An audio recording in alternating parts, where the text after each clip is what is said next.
BD Law, o podcast sobre desenvolvimento de negócios no mercado jurídico. Este podcast conta com o apoio da CRWA, uma agência digital especialista em web design, e-commerce, websites e marketing digital.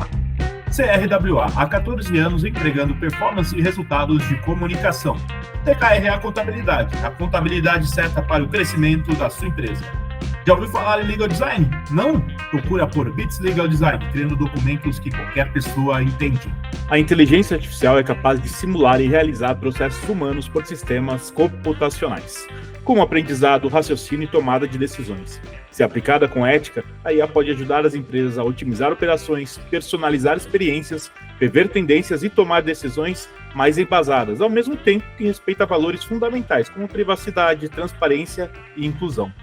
Por meio do uso responsável com atenção a vieses e impactos sociais, a IA promove inovação sustentável, reduz riscos e fortalece a confiança de clientes e stakeholders, criando um diferencial competitivo.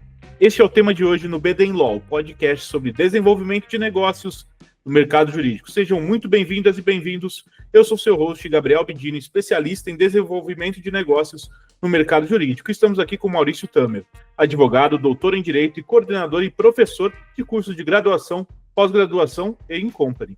Maurício, seja muito bem-vindo e obrigado por topar o nosso convite. Imagina, Gabriel, o prazer é meu, é sempre bom falar desses assuntos, os assuntos que são cada vez mais importantes para o desenvolvimento dos negócios e com certeza 2025 vai ser um ano aí de integração absoluta da IA em todas as frentes e a gente precisa estar bem informado. Sensacional. E Maurício, eu queria dizer que eu já conhecia você por conta dos livros e agora está sendo muito bacana te conhecer aqui virtualmente. E Maurício, conta um pouco da sua trajetória aqui para a gente. Cara, minha trajetória, ela foi sempre focada no aprendizado e tentar compreender as coisas diferentes.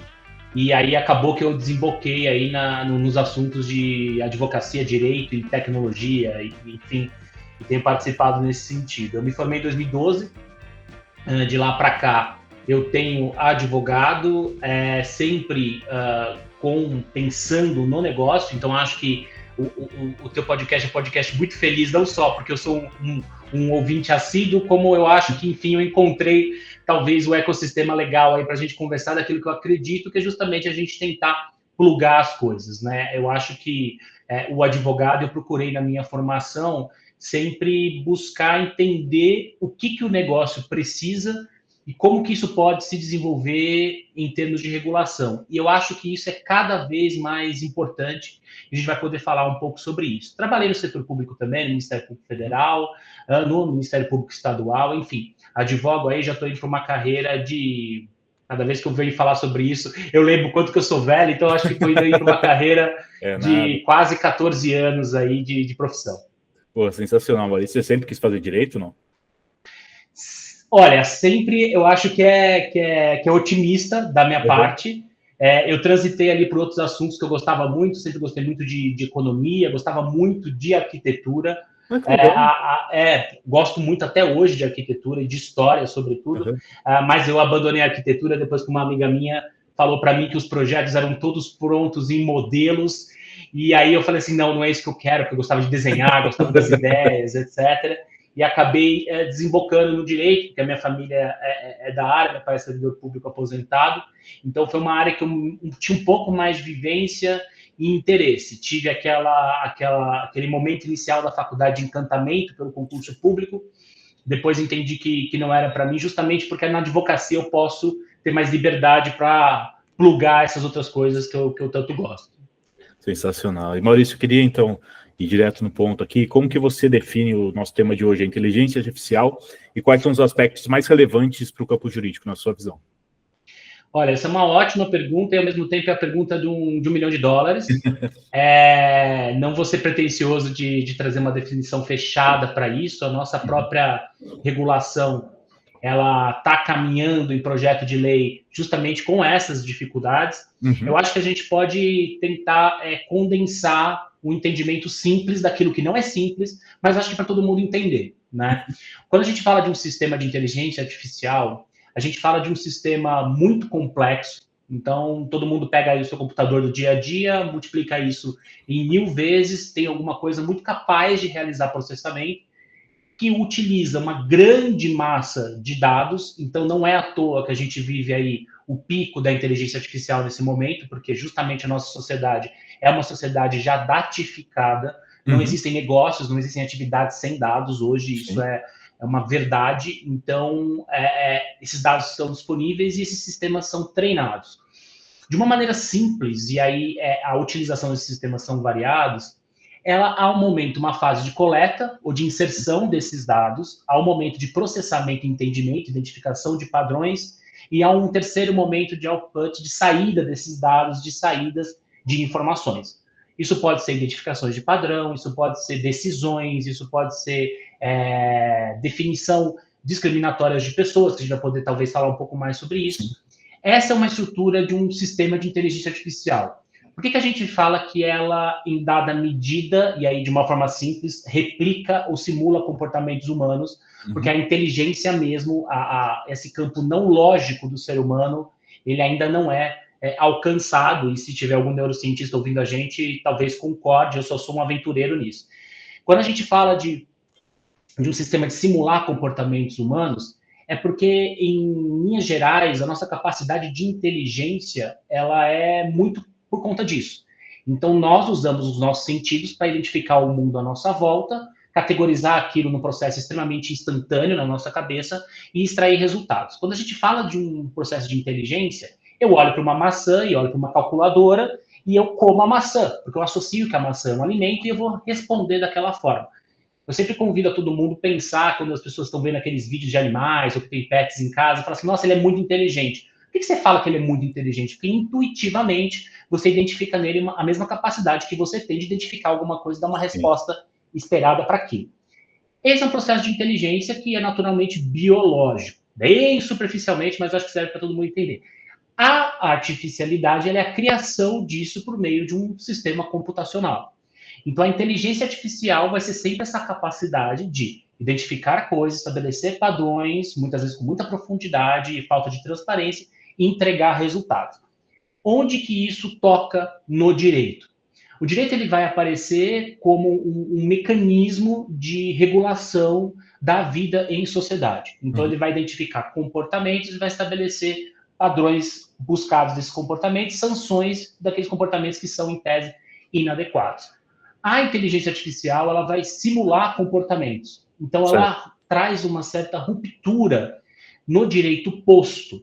E aí a gente tem reflexos em várias ordens. A gente pode falar de um risco que é um risco talvez mais claro, mais presente na vida das pessoas, que é o risco à propriedade intelectual, e como a gente define isso. Então, por exemplo, nesse grupo, como que a gente protege os dados e as propriedades que estão aí disponíveis, que são utilizados para treinar esses mecanismos, e a gente protege esses autores, ou como que a gente define juridicamente de quem é o direito de uma obra criada com participação da inteligência artificial. Qualquer contribuição daquela ferramenta naquilo. Eu tenho a criação, eu não tenho a criação.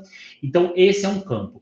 Um outro campo que, fatalmente, a gente já encontra reflexos, muito por vezes, de mecanismos ainda não tão transparentes, é a esfera trabalhista, normalmente na identificação de critérios ali de empregados, ou como que aquela produtividade ela é realizada, e a gente tem um campo, muitas vezes, mais fértil para possíveis discriminações. Na esfera criminal, a gente tem reflexos, porque você pode utilizar sistemas de inteligência artificial para produzir ataques ou para utilizá-los como mecanismos de crime, etc. Você tem toda a parte operacional disso no próprio Poder Judiciário, em outros mecanismos de resolução do conflito. Então, quais são os limites do uso disso por um tribunal? Porque é sempre muito interessante você ver o seguinte, né, Gabriel? Olha, eu apertei um botão aqui, eu resolvi 200 mil processos com um botão. E aí você para e você tem que pensar. O seu processo estava entre os 200 mil ou não? Eu acho que é uma ferramenta ótima, mas quais são os critérios utilizados, como que está a governança disso, a transparência disso, etc. Então, eu vejo como uma ferramenta muito útil. Acho que não adianta a gente nadar contra isso. É que nem a gente insistir para conversar aqui ao vivo, só necessariamente, ou eu estar aqui com uma máquina de escrever, mas eu acho que sim, é uma fase de adaptação de como realmente o direito ele vai socorrer a sociedade nesse sentido, E é um problema, um dilema grande de regulação e tecnologia. Toda vez que você tem uma tecnologia nova, você fica ali num dilema que a gente chama que é um dilema de Common Bridge, que é justamente você entender como que você mantém a inovação, mantém aquele encaminhamento, mas ao mesmo tempo protege aquilo que é fundamental e faz com que o direito cumpra a função dele. Sensacional, Maurício. Estava lembrando aqui acho que não sei se é um tribunal ou um órgão julgador específico na China, que é feito especificamente por inteligência artificial. Não sei se chegou a ver, eu imagino que sim, né? Sim. A China é profícua nessas novas ideias, né? Eles têm uma corte lá de Beijing que é muito interessante, que só lida com dilemas de internet, só com coisas que acontecem de forma online. E eles têm uma coisa que, assim, o dia que acontecer, eu juro que eu vou até treinar para fazer uma maratona, porque eu acho isso fantástico, que é uma própria corte de Beijing, tem um sistema próprio de blockchain. Então, você preserva a prova já no sistema do próprio Poder Judiciário, né? Então, enquanto aqui a gente ainda está com a eficiência data notarial, consegue usar sistemas similares, etc., que tem no mercado, lá o próprio Poder Judiciário já coloca, então você vai, faz a prova e você mesmo dá encaminhamento. A gente tem muito para aprender ainda com os outros lugares, né? Não, sensacional. Inclusive, estou lendo um livro que já é um pouco mais antigo, entre aspas, antigo por conta do tema, mas é sobre inteligência artificial do Kai-Fu Lee, que foi, acho que, foi presidente do Google na China, se eu não me engano. Eu não sei se eu falei certo o nome dele, mas, cara, eu acho maravilhoso isso. E, cara, é muito bacana. Eu queria saber, Maurício, como que as empresas podem estruturar políticas éticas para o uso de IA em suas operações, que eu acho que tem muita coisa aí para a gente pensar, né? Eu vou aproveitar a tua deixa que você falou de livro. Eu acho, Gabriel, que nessa área, quando você trabalha com tecnologia, sendo que você trabalha dentro de uma empresa, você advoga, você é consultor, qualquer coisa, estuda só isso, você tem que ter, e às vezes as pessoas, muito aluno, me perguntam, por onde eu começo? Eu falo assim, sempre começa sendo curioso. E eu acho que é uma área muito para você estudar e ler coisas que estão fora do direito, necessariamente. Então, eu acho isso, assim, base. A bibliografia, normalmente, que eu recomendo, ela está fora. Depois a gente vem para o direito, porque a gente vai pegar todo aquele conhecimento e tentar aplicar o normativo, porque senão as coisas não funcionam. Sim. A tua pergunta sobre ética é uma pergunta muito importante. Inclusive, se quiser indicar algum livro, fica à vontade, tá, Maurício? Não, tá assim, conforme a gente for conversando, eu indico, pode deixar. Inclusive, já vou fazer isso agora para a questão da ética. Tem um livro que eu acho que é, assim, base de uma profissão nova que tem se falado, que se chama eticista de IA, muita gente chama assim, mas que é basicamente um especialista em, entre aspas, ética dos sistemas de inteligência artificial. O livro não tem versão em português ainda, mas é Ethical Machines, né, as máquinas éticas. É muito interessante, tem na Amazon, etc. E ele toca muito num ponto que vai muito ao encontro da sua pergunta, Gabriel. Porque quando você fala de ética, é intuitivo que a gente utilize a lógica de ética que a gente aprendeu na nossa vida pré-IA, pré-direito. Que é aquilo de, olha, a ética para mim é uma, para você é outra, para o meu pai é outra, um certo subjetivismo. E a gente para e fala o seguinte, cara, como é que a gente leva esses limites, essas percepções diferentes para uma regulação e como que a gente leva isso para uma governança de uma empresa, né? E, normalmente, quando a gente está conversando, e eu tenho muito isso junto aos clientes, quando eu sento e tal, sempre tem um profissional que fala assim, cara, mas a ética para mim é diferente, como é que eu vou desenvolver um mecanismo ético aqui? Então, eu acho que talvez a grande sacada aqui seja a gente entender que o ético seja, olha, eu vou utilizar o sistema de inteligência artificial, mas eu vou utilizá-lo, entre aspas, da forma certa. E a gente nunca vai conseguir fechar o que é forma certa, né?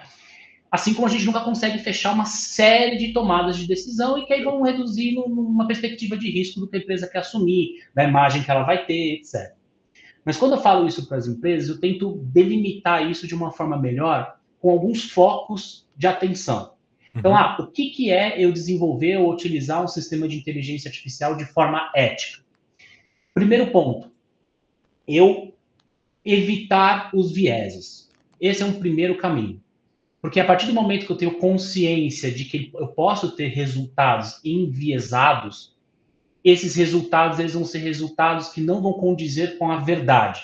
Vão ser resultados que vão refletir uma percepção de quem desenvolveu aquele sistema ou do ambiente de coleta de informação que aquele sistema executou. Então, esse é o primeiro ponto.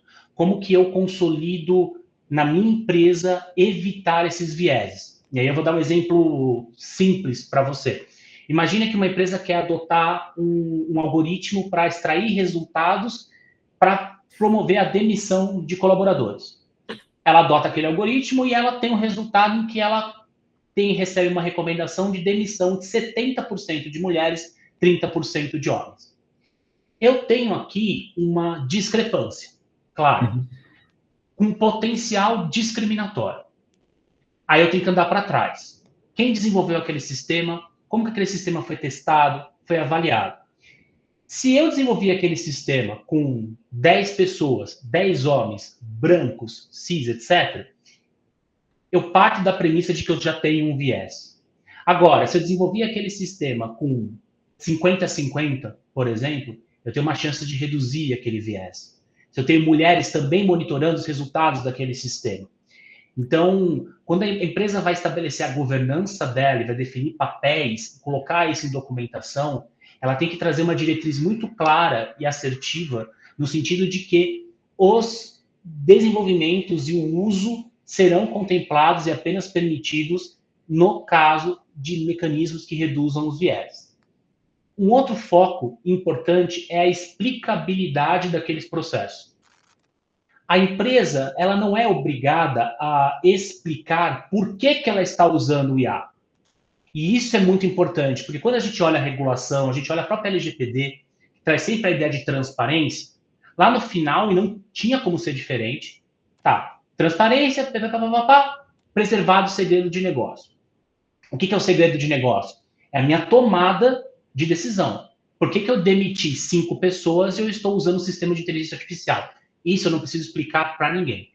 Mas, quando a gente fala de uma IA ética, eu tenho de ter a expectativa de que as pessoas precisam entender como que aquele caminho de tomada de decisão foi feito.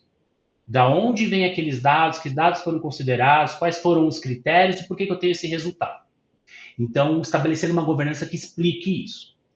Um terceiro ponto, privacidade, porque fatalmente a grande massa de dados que você vai utilizar, você tem vários mecanismos, a gente pode falar depois sobre isso, mas a lógica é que você tenha dados pessoais, normalmente, então você tem que preservar a privacidade dentro daquilo, e um quarto ponto que é justamente você preservar a propriedade intelectual envolvida naquilo. Então, o que seria uma IA não ética? Uma IA não ética é aquela enviesada, discriminatória, aquela que não explica, não é transparente, aquela que desrespeita a privacidade e aquela que desrespeita a propriedade intelectual de terceiros. Eu acho que com isso a gente consegue, aí sim, entrar numa governança, pensar num comitê, que seja um comitê formado por pessoas aptas a atacar esses valores, atacar essas frentes, estabelecer na política de governança de IA esses valores e esses procedimentos e protocolos, e aí você desmembra. O desenvolvedor, o terceiro que eu vou contratar, ele está alinhado com isso ou não está? O profissional que eu vou envolver, eu vou entrevistar, ele tem compreensão disso ou não? Eu estou conversando com o desenvolvedor, eu pergunto para ele o que é um viés, ele não sabe o que é um viés. Né? Então, como que isso é construído dentro da empresa? Tá? Desculpa se eu falei demais, mas não, imagina, cara. Eu realmente gosto desse assunto, porque na minha cabeça ele é muito lógico, e aí eu começo a gerar uns tentáculos aqui de informação que eu espero que as pessoas acompanhem. Cara, que eu sempre lembro do livro Eu, Robô, do Isaac Asimov, da lenda das leis da robótica, começa a viajar, e daí eu lembro que tem uma decisão que o robô toma, baseado na lógica, mata uma galera, e daí zero ética no negócio, mas totalmente razão por conta das leis, né? Mas aí vem a discussão se ele estava ferindo ou não as leis da robótica e tudo mais, que é maravilhoso. É maravilhoso. Esse é um ponto importante, porque você, na governança da empresa que vai usar o sistema, você tem que ser capaz de visualizar possíveis resultados danosos, ou ser capaz de reconhecer que existe um espaço de desconhecido ali, uma escuridão, e que essa escuridão você vai ter que endereçar. Então, ou você vai prevenir os riscos conhecidos, ou você vai ser preventivo em relação aos riscos não conhecidos. Eu vou dar um exemplo. Carro. Aí eu tenho um carro autônomo. Ah, putz, já sei. A empresa é o clássico, né? Eu acho legal que IA, a gente já está falando de exemplos clássicos de IA. O que é a justiça? O que é a justiça, exato. Justiça com J maiúsculo. Tá, vamos lá. No carro, você tem que ser capaz de identificar que existe um risco de que vai ter uma criança ou um idoso atravessando ao mesmo tempo. Qual vai ser a tomada de decisão dali? Quer dizer, o que vai ser ético? E aí, um ponto importante. A legislação, ela vai estabelecer standards, princípios, orientações. Eu tenho que centralizar o desenvolvimento de IA no ser humano. Eu não posso fazer uma IA para atacar o ser humano. Ótimo. Mas ela não vai resolver esses dilemas. A legislação não vai ser capaz disso. Sim. E aí, qual que é o papel da empresa? Mostrar documentalmente que ela pensou nisso e que ela se estruturou de uma forma que ela consiga mostrar um melhor encaminhamento daquilo. Que ela não vai conseguir controlar e a regulação também não vai responder todos os problemas. A gente tem, parênteses rápido, a LGPD há 6 anos, a LGPD está aí, está todo mundo esperando regulação, etc. Não vai vir, não vai resolver todos os problemas. A gente vai ter muitos avanços, a NPD trabalha muito sério, gosto particularmente muito dos trabalhos que eles fazem, mas o fato é que tem um espaço aí de autorregulação das empresas que precisa ser preenchido. Não, cara, essas discussões são maravilhosas, né? Eu estava lembrando do livro, né, do Michael Sandel, acho que é, do que é a justiça, né? E eu lembrei também que, se a gente for ler as decisões, acho que direito, sei lá, se alguém perdeu algum braço, qual que é o valor indenizatório? Que tem a tabelinha que o pessoal fala que não existe e tal, mas existe uma tabela que o pessoal usa de valor e coloca a precificação. Eu imagino que, quer dizer, aqui a gente está no campo das hipóteses, é que, cara, eu acho maravilhosa a discussão, mas por exemplo, depende, quantos anos tinha esse idoso, de onde que ele vinha, quais as chances que ele tinha quantas chances que ele tinha de morrer naquele acidente, qual que era a expectativa, cara, vai ser maravilhoso, quer dizer, é demais, desculpa, eu tô viajando aqui. Não, mas é isso, só que assim, Gabriel, eu acho que o cuidado que a gente precisa ter isso vai acontecer, mas isso vai ser assim, o mínimo do mínimo do mínimo do uso desses sistemas. Então, não é porque vão existir essas situações de dilema que a gente não vai regular ou a gente não vai adotar o sistema. O exemplo do carro é um exemplo extremo. Tem uma decisão nos Estados Unidos, eu acho que foi no estado do Arizona, se minha memória não falha, em 2019. Depois tem ali aquele período da pandemia, que aconteceu de tudo na vida da gente, a gente nunca sabe se foi antes ou depois. Mas que aconteceu isso. Era um carro autônomo de uma empresa de aplicativos, existia um passageiro, existia um motorista de cuidado ali que deveria pegar o volante numa situação de risco, e o sujeito foi atropelado. Né? A decisão disse que o estado do Arizona era 1/4 responsável porque ele não tinha avenidas preparadas para um carro autônomo, que a empresa era responsável, que a empresa tinha uma responsabilidade objetiva naquilo, que o motorista de segurança era igualmente responsável porque ele não pegou o volante, e que a pessoa, a vítima que faleceu, ela tinha um teor alcoólico acima do médio e estava atravessando fora da linha de pedestre, da faixa de pedestre. Então, assim, para resolver a decisão, ela culpou todo mundo. Sensacional. Putz, isso é maravilhoso. É lógico, porque ela encontrou um argumento para todos, mas você vê que quando ela culpou todo mundo, ela acabou que não culpou ninguém. Justamente. Ou seja, então a gente vai ter situações de dilema que você não vai ser capaz de resolver. Cara, mas não vai ser o dia a dia, entendeu? Eu acho que isso é o principal, sabe? Mas é que esses casos são bem mais legais, né? São, lógico. Ninguém quer falar assim, vou falar de prompt que a gente coloca no ChatGPT. É muito legal, mas assim, vamos combinar que discutir dilemas éticos e filosóficos é muito mais divertido, mas eu acho. Eu acho também, cara, eu adoro. Lembro das aulas de filosofia, que um monte de coisa, eu acho isso maravilhoso.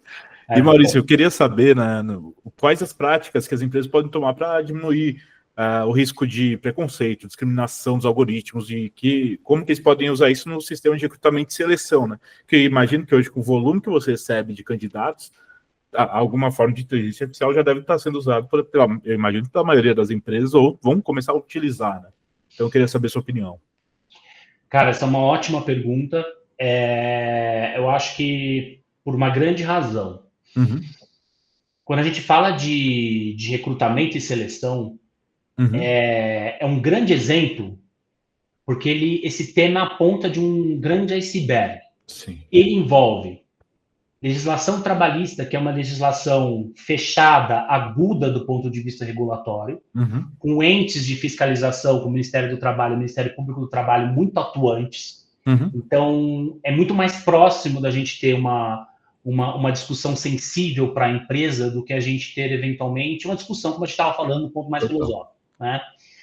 A gente tem uma agenda extremamente necessária, mas que toca isso, que é uma agenda de inclusão, que é uma agenda de ações afirmativas que as empresas devem fazer dentro do papel social, ESG, etc. Então, é um campo muito próximo para a gente identificar riscos e identificar oportunidades e mecanismos que toca a sua pergunta de como que a gente vai desenvolver aquilo de uma forma adequada. O grande ponto para a gente, olha, primeira coisa, eu tenho um risco de eu ter um processo seletivo enviesado. Sim. Ponto. O que esse risco pode refletir? Onde está o viés? O viés está na discriminação. Discriminação é a categorização de pessoas. Eu posso categorizá-las de forma positiva, eu posso categorizá-las de forma negativa. Fato é que eu tenho que entender como que aquele sistema separa as pessoas. A partir daí, eu consigo adotar os mecanismos adequados para mitigar esse risco de separações inadequadas de pessoas. Por exemplo, de onde vêm os dados daquele sistema? Como que aquele sistema considera que uma pessoa é proficiente em inglês ou não? Porque ele considera as provas de todos que já participaram. Ele compara aquilo com fontes públicas. Quais são essas fontes? Como que isso é monitorado? Como que isso não é feito, etc. Esse sistema ele me dá resultados discrepantes? Ele me tem selecionado mais homens do que mulheres? Qual que é a base de dados dele? Da base de dados dele é porque ele tem 80% candidatos homens, 20% candidatos mulheres. Então, ele naturalmente, por padrão, ele tende a identificar que um homem é mais provavelmente aceito a vaga do que a mulher. Mas por que eu tenho 20% de mulheres e não 80% de homens? Então, você olha para essas possibilidades e a empresa tem que sentar e adotar esses mecanismos. E aí a gente tem vários níveis de mecanismos para a empresa adotar. Primeiro, vindo de cima, para dar o exemplo, você tem que ter uma política, escrever mesmo, elaborar uma política de governança de IA. Dizer, olha, quando esses mecanismos poderão ser utilizados, quando eles não poderão, quais são os critérios para você contratar ou desenvolver esses mecanismos, quais são as fontes de dados que serão utilizadas ou não, qual é o protocolo de inserção dessas fontes, como que você vai fazer o monitoramento, quem são as áreas responsáveis por isso. E nessas iniciativas, que ainda é um conceito ainda mais, como é que eu posso dizer, etéreo, existe uma ideia de uma ética by design. Ou seja, essa ética tem que estar diretamente e inicialmente em cada nova atividade da empresa. Então, eu vou desenvolver um processo de recrutamento e seleção. Eu vou usar um sistema de IA. Luz amarela. Eu preciso formar um comitê de pessoas com uma visão plural, diferentes, que sejam capazes de levantar esses pontos. Porque, por exemplo, muitas vezes um homem, ele não vai enxergar uma série de trabalhos invisíveis que as mulheres passam. Talvez uma mulher ali enxergue. Eu fiz o comitê, fiz tudo bonitinho, tem diversidade, passou. Bom, tudo bem, mas aí você fez tudo o que você podia. Então, eu acho que qualquer viés, você lida dessa forma. Você tem que entender de onde vêm esses vieses, como que aquilo é feito e como que você pode atacar e mitigar aqueles viés. Faz uma fase de teste, homologação da ferramenta e bota ela para rodar e vai entendendo os resultados e você vai calibrando aquilo de alguma forma, sempre dentro do possível, aí por uma questão de risco, mantendo decisões humanas. Então você estabelece ali um rol de recomendações, mas a decisão, no fim das contas, vai ser RH ou do time de recrutamento e seleção, por exemplo. Então, eu acho que é um pouco por aí. É você sempre identificar a origem dessas categorizações para você identificar se elas são corretas ou não e como que você pode suavizá-las ou mitigá-las. Se você for contratar um terceiro, que é muito comum, isso vale. Desculpa se eu estiver me estendendo na resposta, tá, galera? Imagina, pode se você, porque isso é muito válido, porque as empresas hoje, poucas desenvolvem essas soluções dentro de casa. Muitas delas contratam um fornecedor. Isso que eu vou dizer vale tanto para a empresa que contrata, quanto para o fornecedor. Muitas startups, por exemplo, para elas terem uma vantagem comercial e credibilidade. As empresas que contratam precisam buscar nesse fornecedor o entendimento desses critérios. Ele precisa ser capaz de explicar onde tudo isso existe. Porque ela está contratando, ela vai ser responsável. O fornecedor, por sua vez, e isso eu falo para as startups que eu atendo, eu falo, cara, vocês terem algo pronto para justificar do ponto de vista ético, você tem uma vantagem comercial enorme aqui para você receber investimentos, para você desenvolver melhor as rodadas de captação de recursos e para você ser contratado pela empresa. Você senta para a empresa e fala para ela, tem esse sistema de A. O meu resultado está baseado nessas fontes. Tá tudo, a empresa se sente muito mais segura. Então, eu acho que a grande resposta para fechar é entender de onde vêm esses dados e como esses padrões de comportamento eles são identificados. E aí você estruturar de uma forma adequada. Siga os dados, né, Maurício? Muito bacana. Siga os dados, exatamente. Sim, é isso. Você tem o follow the money, follow the data, entendeu? É exatamente isso. E, cara... Nossa, vou fazer um livro chamado Siga os Dados. Olha que legal. Exato, ó, beleza, cara. Mas é a mesma lógica, né? É a mesma lógica. Dinheiro, eu sigo dinheiro e no lavagem de dados, entre aspas, vejo os dados. Né? É isso. A ilicitude no dado, o risco, gruda nele. Ela vem como uma camada de gordura, assim, no dado, entendeu? E aí você tem que avaliar se aquele dado é legítimo, se não é, se você pode utilizar, etc. Então, isso é muito importante, análise das fontes. Sensacional. E, Maurício, queria saber como que a IA pode ajudar na resolução como meio de alternativa de disputa, né? A gente pensa na mediação, na arbitragem, então, queria saber qual o potencial. Você acha que tem algum? Estou viajando? Cara, eu acho que tem muito potencial. Eu acho que já não é uma realidade tão distante assim. Esse é um dos temas que eu tenho estudado bastante. Que legal. Porque eu fiz meu mestrado em processo civil e hoje eu estou com vários temas em tecnologia, então acho que as coisas casam muito bem. Eu acho assim, se você tem partes plenamente capazes e um direito disponível, você pode ter um sistema de IA que, com base em padrões, faça uma espécie de um sorteio e você tem essa resolução. Ponto. Agora, se você vai adotar a IA como ferramenta em outros métodos, você tem que respeitar as garantias e os procedimentos desses outros métodos. Tá? Poder Judiciário. A resolução de conflitos na jurisdição estatal, você pode gostar ou não, você pode seguir, pode não seguir. Se você for para aquele sistema, aquele é um sistema próprio constitucional que, na minha visão, ao formato constitucional dele, existe a existência de uma decisão humana. Bom, não, eu não quero uma decisão humana porque eu não confio em humanos, eu quero sistemas de IA. Não tem problema. A gente monta o sistema, põe um site no ar que usa a captação de recursos, fontes públicas, é transparente em relação a isso, as partes vão lá, assinam os protocolos e se resolve. Não tem problema. Tá?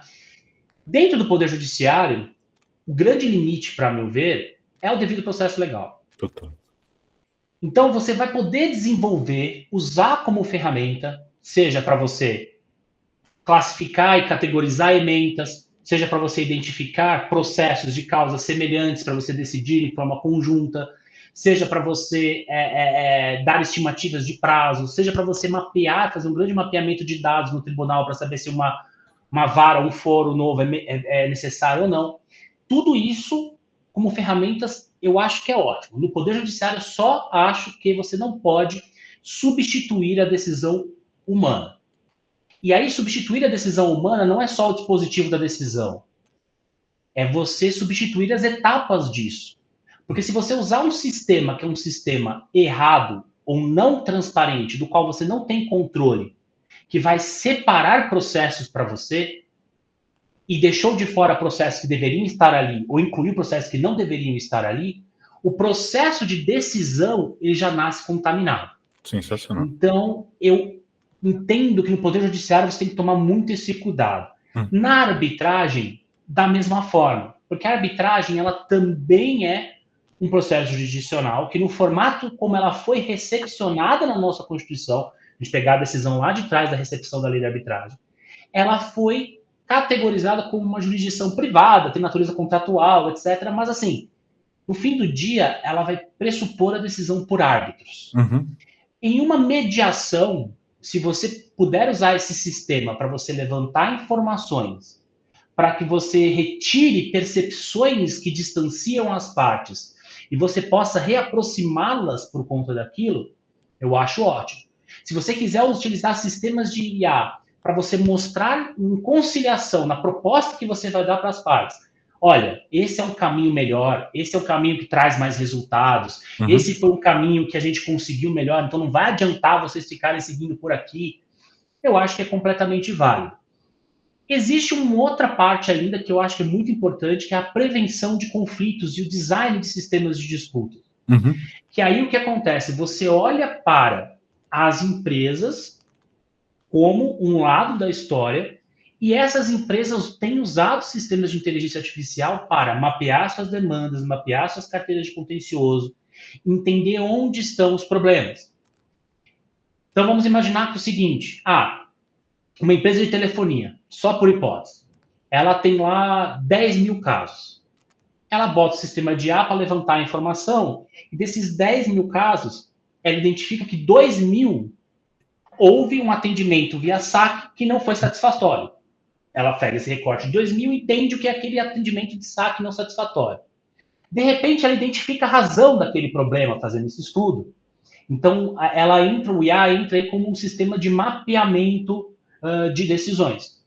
E de problemas para você revisitar o teu sistema de disputas. E se eu puder me alongar um pouquinho nessa resposta, Gabriel, quero contar para vocês um caso que eu trabalhei junto ao cliente, que eu acho que é um caso muito interessante de como o sistema de IA ele pode ser útil.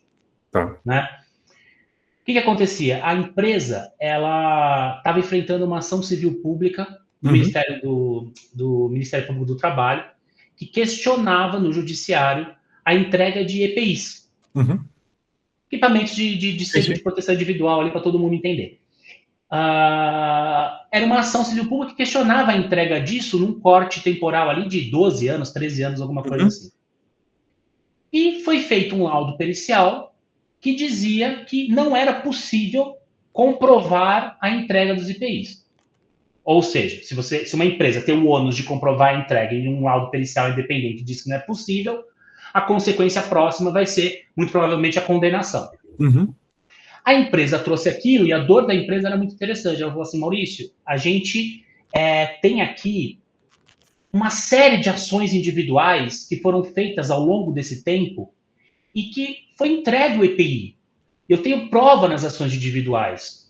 Só que eu tenho 15 dias para impugnar esse laudo. Como que a gente faz? Levantamos todas as ações individuais, todos esses processos, com parceiro, tecnologia, botamos isso num sistema de IA, construímos um percentual de entregas, deu mais de 80%, formatamos isso na impugnação e questionamos um laudo. Ele falou, olha, tudo bem, ele não consegue provar, mas eu estou fazendo prova da entrega. Isso não seria possível em 15 dias se não fosse o sistema de IA. Seria impossível. Impossível. Porque nenhuma empresa, em sã consciência, embora isso eu fale hoje para as empresas, vou ter esse caso sempre, acho que eles me aguentam mais, mas assim, nenhuma empresa em sã consciência vai olhar para trás e falar, vamos guardar esses processos, porque assim, em 20 anos pode aparecer uma ação civil pública e eu vou ter que fazer prova disso. Não existe isso. Então, essa ferramenta que dá agilidade, eu acho que ela é muito boa. A gente só precisa ter cuidado para não desvirtuar a essência das coisas. A jurisdição tem que continuar sendo jurisdição. A parte tem que sentar à frente do juiz e o juiz tem que ter o poder ainda de ter empatia e dar humanidade naquele procedimento. Ah, eu não gosto disso, não tem problema. Você pode fazer o que você quiser, tem outros métodos que você pode utilizar. Mas isso é uma garantia constitucional para aquelas pessoas que precisam do sistema como ele é formatado dessa forma. Ah, Maurício, muito bacana. Não, e que caso maravilhoso, cara. Muito legal mesmo. Muito legal, foi muito legal. Bacana. É legal ver isso, cara. Maurício, queria saber como que as empresas podem auxiliar aí no registro de patentes e nos direitos autorais de produtos que foram, ou tecnologias desenvolvidas pela IA. Olha, esse é um ponto, assim, também fundamental. Por quê? Porque esses sistemas, eles demandam muito investimento, né? Então, ou você vai ser uma empresa que o sistema de inteligência artificial vai ser o seu core business e você vai depender daquilo para você crescer. Então, se uma startup desenvolve um sistema de inteligência artificial capaz de identificar potenciais riscos de infarto em pacientes, ok, é genial. Quando ela for receber um investimento, ela vai passar por um escrutínio de uma due diligence que vai olhar se ela tem a API daquilo resguardado. Sim. Ah, não, foi feito por um desenvolvedor na máquina pessoal dele, eu não tenho nenhum contrato com esse cara. Você não vai receber esse investimento. Então, primeiro ponto, eu acho que é você resguardar o direito sobre o software que compõe a IA. E aí passa por entender se o desenvolvimento dela se utilizou de sistemas de terceiros e respeitou ou não respeitou a licença. Ah, eu desenvolvi a minha IA em cima do ChatGPT. Tá bom. Você respeitou os termos de uso da OpenAI? Porque se você não respeitou, você tem um produto que você não tem direito sobre ele. Primeiro ponto, você tem desenvolvedores? Eles são contratados ou são pessoas jurídicas? Ah, são contratados. Tá bom, se eles são contratados, você tem que assegurar que isso vai ser feito pelo computador da empresa de uma forma adequada, etc. Ah, não, eles são pessoas jurídicas, você vai ter que assegurar do ponto de vista contratual. Por quê? O desenvolvedor, eu sempre falo, meu sogro é desenvolvedor, um dos melhores. Eles são... Não, é incrível. Você senta com ele, você escuta... Eu tenho que entender, eu consigo entender 5%, porque o cara é muito inteligente. Mas, normalmente, você olha e fala o seguinte... eles sempre têm a ideia de paternidade sobre a arte, porque eles desenvolvem. Sim. Eles tiveram a ideia, eles tiveram a sacada, eles juntaram as coisas. Então, naturalmente, eles tendem a entender que as coisas são deles e é natural e tudo bem. Então, você precisa documentar tudo isso. Do ponto de vista de como você vai assegurar isso, a IA sendo um software, pela lei de direitos de software, você não precisa registrá-la no INPI. A partir do momento que a lei fala que ela é publicada, ou seja, que você utiliza aquilo, ela vem a público, você já tem a proteção porque segue o sistema de direitos autorais. Mas, claro, para você marcar um ponto temporal, é super importante que você conte com o advogado que busque esse registro desse software no INPI. Não significa que você não vai ter proteção, mas você oficializa aquela proteção. Outras propriedades que você possa ter, se você desenvolver, por exemplo, uma placa de computador muito específica que consiga, a partir daquilo, ter um sistema de inteligência artificial muito específico, você vai estar falando da proteção do circuito integrado, justamente ao posicionamento daqueles chips na placa. Você pode ter as marcas, obviamente, associadas a esses sistemas, e você pode ter invenções decorrentes de um sistema de inteligência artificial. E aí você vai patentear a invenção. Então, você tem, por exemplo, todo o seu software protegido, os seus desenvolvedores contratualmente, tudo em ordem, e aquilo compõe algo muito maior, novo no mercado, que venha a ser uma invenção. Você vai e patenteia a invenção, e é claro que a participação de advogados nesse processo é sempre útil, porque você faz o clearance de direitos para entender se há algum problema na construção desses mecanismos, você conta com uma assessoria junto ao INPI, eventualmente, se alguém registra, o copta isso. Se você tem problema de cópia, que é muito comum, assim, olha, acontece muito. Um desenvolvedor deixa a empresa, foi demitido por outra causa, etc. Levou tudo, porque ele vai sair e vender aquilo no mercado. Você tem legitimidade para uma busca e apreensão, vai na casa do sujeito, apreende os computadores, etc. Evita que ele faça aquilo, porque ele é o ativo da empresa. Então, eu acho que a conexão com a API é olhar para aquilo como um ativo e entender como que você classifica aquele ativo e como que você protege. Do momento que você desenvolve ao momento que você utiliza e eventualmente você vende. Nossa, muito bacana, Maurício. Maurício, eu queria agradecer aqui sua presença no BD em Law e por ter compartilhado a sua experiência com a gente. Queria saber se você tem algum contato para deixar, o pessoal quiser falar com você. Pô, cara, obrigado, eu que agradeço. Eu costumo dizer que agora a gente só não acha as pessoas se a gente não quiser, né? Nesse mundo de muita exposição. Vocês estão em casa, aquilo que vocês precisarem, podem me chamar sempre. Cara, é Maurício Tamer, tá aí LinkedIn, Instagram, etc. Tá tudo lá, tem link com e-mail, contato, aquilo que vocês precisarem, estou à disposição. Perfeito, Maurício, muito obrigado. Pessoal, a gente vai ficando por aqui, não deixe de nos seguir nas redes sociais. Estamos lá no Instagram, no @BDinLaw, e no meu LinkedIn, Gabriel Bidini, onde vocês vão encontrar conteúdo sobre desenvolvimento de negócios e mercado jurídico. Este é o BD em Law, o podcast sobre desenvolvimento de negócios no mercado jurídico. Nos vemos no próximo episódio e até lá. BD em Law, o podcast sobre desenvolvimento de negócios no mercado jurídico. Este podcast conta com o apoio da CRWA, uma agência digital especialista em web design, e-commerce, websites e marketing digital. CRWA, há 14 anos entregando performance e resultados de comunicação. TKRA Contabilidade, a contabilidade certa para o crescimento da sua empresa. Já ouviu falar em Legal Design? Não? Procura por Bits Legal Design, criando documentos que qualquer pessoa entende.